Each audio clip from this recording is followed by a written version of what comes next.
টলিউডে ফের শোকের ছায়া প্রয়াত পরিচালক অনিক দত্ত, কি বলবেন? বলি বলো তো, এমন একটা ঘটনা শুনলাম, শুনে না পুরো মনটাই একবারে অন্যরকম হয়ে গেল, খারাপ হয়ে গেল। মানে অনিকদা এমন একজন ডিরেক্টর ছিলেন, যে সমস্ত ছবিগুলো করতেন সম্পূর্ণ ভিন্ন ধর্মী ছবি।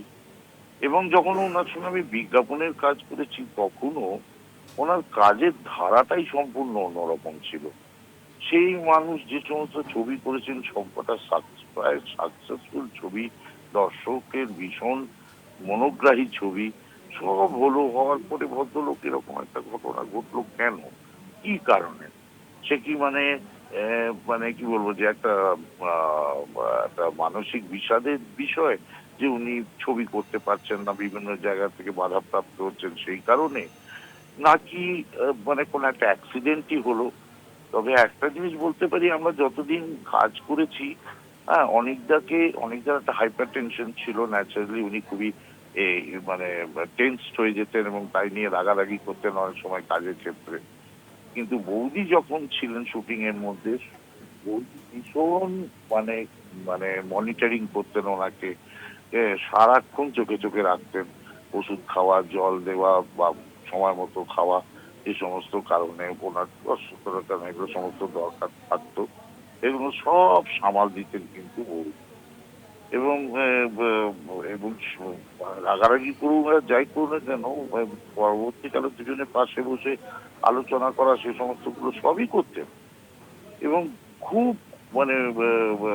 কোঅপারেটিভ মানুষ ছিলেন বৌদি, এবং তার সঙ্গে অনেকদের সঙ্গে আন্ডারস্ট্যান্ডিং ও খুবই ভালো ছিল। হঠাৎ করে এরকম একটা ঘটনা ঘটে গেল, কি করে আমি এটাই তো বুঝতে পারছি না। যে একজন হতো, যে তার ছবিগুলো কোনোটাই ভালো দাঁড়ায়নি, কিছুই ভালো রেসপন্স করেনি, অডিয়েন্সের ভালো লাগেনি, একটা অন্যান্য কারণ হতে পারে, কিন্তু তিনি তো ভালো ডিরেক্টর, সাকসেসফুল ডিরেক্টর। তার কাজে তো খুব আমরা এক্সপেকটেশনে ছিলাম যে উনি ভালো ভালো কাজ করবেন। একটা জিনিস দেখেছি, অনেকটা রাস্তা দিয়ে যখন হাঁটতেন, তখন আমরা অনেকবার হচ্ছে আমরা ক্রস করে যাচ্ছি, উনি না আপন মনে কথা বলতে বলতে চলে যাচ্ছেন।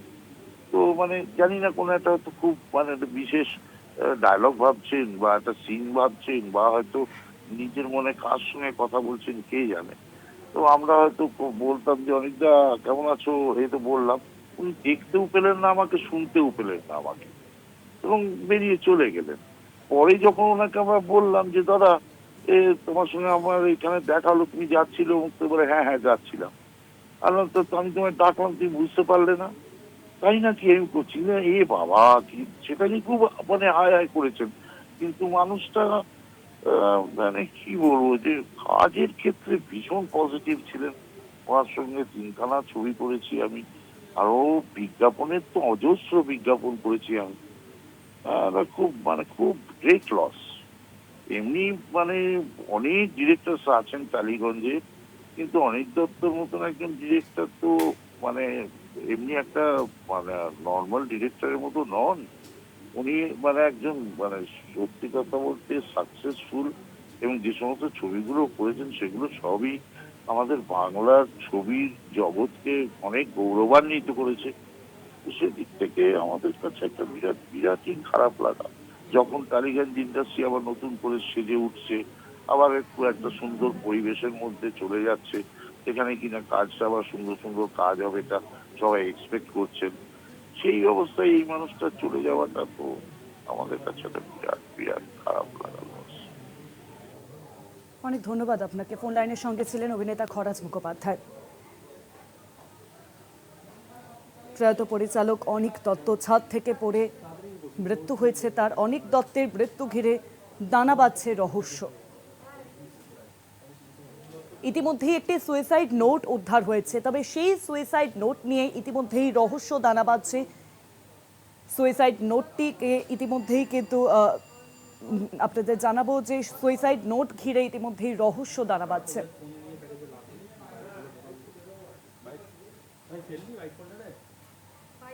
অনিক দত্তের রহস্য মৃত্যু, উদ্ধার করা হয়েছে ইতিমধ্যে একটি সুইসাইড নোট।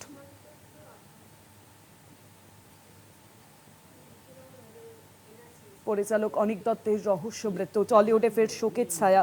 আজ দুপুরে যে খবর সামনে আসে, আচমকাই গড়িয়াহাটে বাড়ির ছাদ থেকে পড়ে গিয়ে গুরুতর আহত হন প্রাথমিকভাবে অনিক দত্ত। তারপর তাকে সংকটজনক অবস্থায় ঢাকুরিয়ার বেসরকারি হাসপাতালে নিয়ে যাওয়া হয়, সেখানেই তার মৃত্যুর খবর সামনে আসে।